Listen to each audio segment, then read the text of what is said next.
Today we'll begin our study of semantics, the branch of linguistics that explores how words, phrases, and sentences convey meaning in language. 1. Introduction. Semantics is the systematic and scientific study of meaning in language. As a core branch of linguistics, it investigates how human beings express themselves, interpret messages, and decode the conventional meanings of words, phrases, and sentences. Unlike pragmatics, which looks at how context influences interpretation in specific interactions, semantics focuses on the literal, conventional meaning inherent within the linguistic code itself. 2. Major subfields of semantics. Semantics is broadly divided into three main areas of study, ranging from the meaning of individual words to the abstract logic behind sentence structure. Lexical semantics, the study of word meaning. It analyzes how individual words denote concepts and how they relate to one another within a language's vocabulary, example, through synonymy, antonymy, and hyponymy. Phrasal sentential semantics, the study of how smaller linguistic units, words, and morphemes combine to form the meaning of larger phrases and sentences. This relies heavily on Frege's principle of compositionality, which states that the meaning of a complex expression is determined by the meanings of its parts and the rules used to combine them. Formal truth conditional semantics, a highly mathematical and philosophical subfield that uses mathematical logic to model how languages construct meaning. It evaluates meaning based on truth conditions. Understanding a sentence means knowing what conditions must be met in the real world for that sentence to be true. 3. Sense versus reference. Proposed by the German philosopher Gottlob Frege, the distinction between sense, Sinn, and Referung, Bedeutung, is a foundational concept in semantic analysis. Reference, denotation, the actual object, person, or entity in the real world that a linguistic expression points to. For example, the physical entity of the planet Venus. Sense, the abstract conceptual meaning or the way in which an expression refers to an object. Example, the expressions the morning star and the evening star have the exact same reference. They both point to the planet Venus. However, they have different senses because they describe the entity through different conceptual viewpoints, one seen in the morning, the other in the evening. 4. Lexical relations. Words do not exist in isolation. They are organized within a complex mental lexicon through semantic networks. The primary semantic relations include synonymy. This relation occurs between two or more words that share highly closely related meanings, while true synonyms that can be interchanged in every single context are rare. Words like large and big or hide and conceal serve as standard examples. Antonymy. This describes a relationship of oppositeness in meaning between two lexical items. Antonyms are generally split into categories such as gradable pairs, which operate on a scale, example, hot and cold, and non-gradable or complementary pairs, where the negative of one implies the other, example, alive and dead.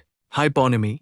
This represents a hierarchical relationship where the meaning of one word is entirely included in the meaning of a more general term. For instance, scarlet, crimson, and vermilion are hyponyms of the broader superordinate, or hypernym, red. Polysemy.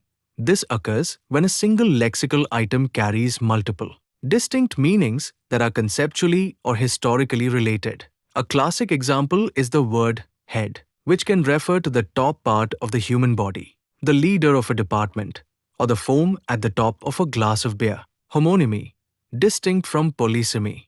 Homonymy refers to a situation where two or more entirely unrelated words happen to share the exact same spoken or written form. For example, bank, the side of a river, and bank, a financial institution, are homonyms because their meanings share no conceptual connection. 5. Conceptual versus associative meaning. Semanticists distinguish between what a word strictly dictates and the cultural or emotional baggage it carries. Conceptual or denotative, meaning the literal, essential, and core definition of a word that you would find in a dictionary. For instance, the word needle conceptually denotes a thin, sharp, steel instrument used for sewing. Associative or connotative meaning, the secondary, emotional, or cultural associations that people connect to a word. For needle, associative meanings might include pain, illness, drugs, or blood. Traditional linguistic semantics prioritize the study of conceptual meaning. 6. Semantic features and roles. To understand how verbs interact with nouns in a sentence, semantics uses specific frameworks to break down meaning into functional components. Semantic features, componential analysis.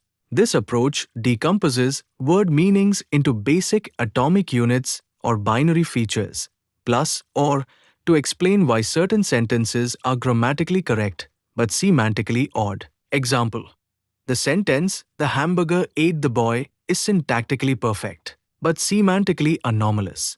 This is because the verb ate requires a subject with a semantic feature, animate, whereas a hamburger is not animate. Semantic, thematic, roles. Instead of looking at grammatical positions like subject or object, semantic roles look at the actual function a noun phrase performs in the action described by the verb. Agent, the entity that deliberately performs the action. Example: the boy kicked the ball. Theme, patient, the entity affected by or undergoing the action. Example: the boy kicked the ball. Instrument, the entity used by the agent to perform the action. Example: he cut the rope with a knife. Experiencer, the entity that has a feeling, perception, or psychological state. Example: Susan felt cold, or Shahid heard the bell. 7. Conclusion. Semantics serves as the bridge between human thought, external reality, and linguistic expression. By uncovering the structural rules governing how meaning is built, stored, and altered, semantics provides the essential framework needed to explore more fluid, context-dependent areas of language, such as pragmatics and discourse analysis.